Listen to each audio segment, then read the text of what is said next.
While games tell great stories, sometimes they have to take liberties with, shall we say, logic and common sense. Whether due to oversight or just because the writers didn't think things through, we end up with glaring plot holes in games that are really silly when we think about them. None of them ruin these games, of course, and we're willing to put up with them for the ride, but that doesn't mean we won't make fun of them. So, let's do just that. Warning, obviously there will be spoilers ahead for every game we discuss, so if you see us beginning to talk about a game that you do not want spoiled, skip ahead to the next entry. God of War 2. The time paradox plot hole in God of War 2's ending is well known by this point. It's a causality nightmare.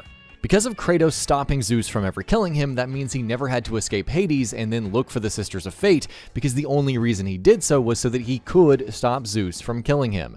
But by this point, over a decade on from God of War's release, we've kind of gotten over that point. Before its reinvention in 2018, the God of War series was more about blockbuster action than it was about intelligent, bulletproof storytelling, and that plot hole very much falls in line with that identity. Besides, that plot hole led to an excellent ending for the game, so we find it easy to overlook that flaw. Far Cry 3. Far Cry 3 protagonist Jason Brody is no one's favorite person, but not only is he just a very unpleasant man, he may also have been more than just a little stupid. For almost the entirety of the game, Jason has in his possession a phone, which he uses quite a few times to contact various characters throughout the story. But not once does he think to use it to contact the outside world for help and rescue, or to alert the authorities about all the wildly illegal stuff that's going on the island. More to go. Awesome. Resident Evil series. This is a classic case of ludonarrative dissonance. Resident Evil zombies, like zombies in every other piece of media, have one primary way of spreading their deadly infection: biting people. If you get bit, it's only a matter of time before you turn into one of those undead freaks as well. Unless you're a main character in the series, that is. During gameplay, the playable protagonists of Resident Evil games get bit by zombies multiple times, and yet they never turn. Do they all have magical immunity? Does the story not consider anything that doesn't happen in a cutscene canon? Are we just supposed to not think about it? Yeah, it's probably that last one. Resident Evil 7. Resident Evil 7 features some truly spectacular characters, and the manic son of the Baker family, Lucas, is right up there with the very best. But one particular moment in the game revolving around him raises some questions. That moment is when Jack Baker chops his son's hand off in a sudden fit of fury, and yet later on he's able to regrow it. What raises the questions here is that we know, thanks to the connections, he's no longer infected with the mold. So how does he still have regenerative capabilities? Maybe he hasn't been completely cured, even though he cannot be controlled by Evelyn anymore? If that is indeed the case, it would have been nice to have a proper explanation for that in the game itself.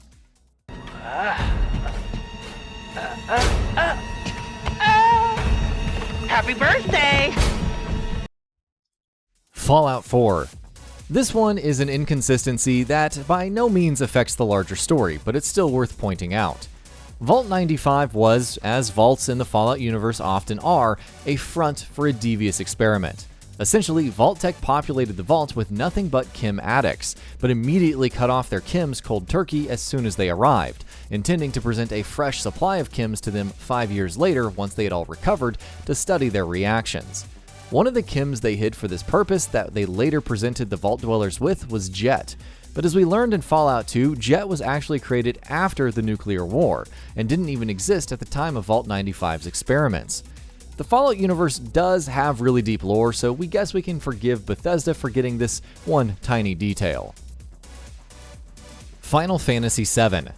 You've probably heard this one a million times by now, but why didn't Cloud or anyone else use a Phoenix Down to bring Aerith back to life? Well, the answer is that a Phoenix Down is used on people who are knocked out, not people who have flat out died. But then, why couldn't they use the revive materia instead?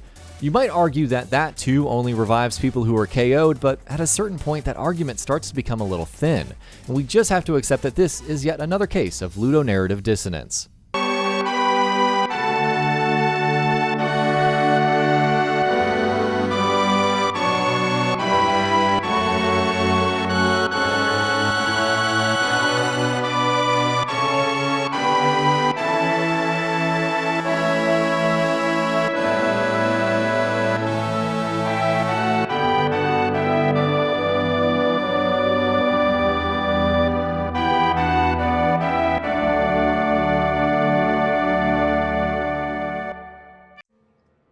Final Fantasy VII Remake. Final Fantasy VII Remake makes some pretty notable changes to the story of the original game, and one of the most significant changes is that it reveals right at the very end that Biggs is still alive. We're glad he's still alive and all, but how the hell? He was within an inch of death when Cloud last saw him on the Sector 7 plate, and Biggs was left right there when the entire plate came crashing down. There's absolutely no way that he could have survived that, and given how badly injured he was at the time, there's no way he could have escaped before the plate fell. Hopefully, this is something that will be answered in the next part. Good luck, Cloud. Our future is in your hands. Metal Gear Solid 4. What is the thing that you immediately think of as soon as you think of Metal Gear Solid 4? Nanomachines, son. This has become a meme by this point, and for good reason. Metal Gear Solid 4 was a classic example of a game trying to explain things that never needed explaining, and it almost always explained them in the same manner. Because nanomachines. But you know what? It's Metal Gear, and it's Hideo Kojima. We don't really expect the story to be completely rational, logical, or consistent, so by now we've learned to live with it. Sure, nanomachines. We believe you. Batman Arkham Origins. Batman Arkham Origins is the first game in the Arkham chronology, but it has a few things that are inconsistent with that fact.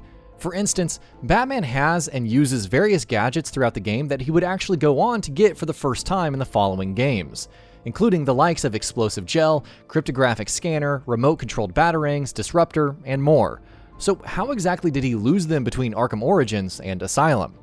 Of course, it's best not to think too much about this because Arkham Origins would be pretty damn boring if we didn't have all of those gadgets to toy around with. Grand Theft Auto 4.